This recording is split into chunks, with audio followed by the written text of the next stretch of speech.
that basically weren't so common.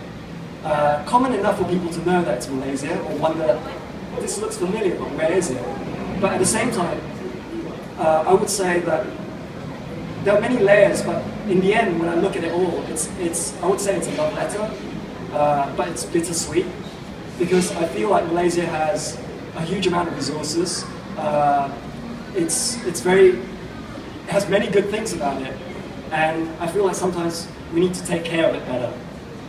And I suppose when I was traveling through this, I feel like as Asia goes through major transitions, because much of Southeast Asia and also Asia, the East is developing so quickly.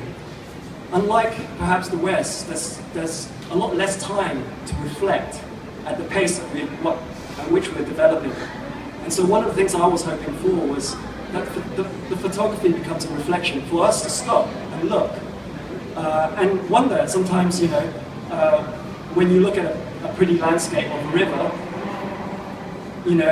and know that the water that you have in KL is the result of maybe the TT Wangsa range. That we don't have to supply cleaning, plants that clean the water, because our range does it for us. There's an economic value for that. So, in a way, what I've tried to do is to show all the different nuances between culture, the economics, and show how they kind of overlap with each other, but at the same time, to try and be as eloquent as possible with it.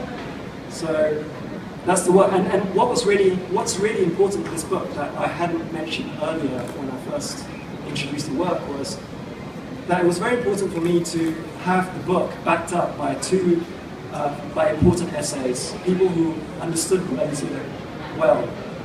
Tash Orr is a personal friend of mine. He's actually a writer.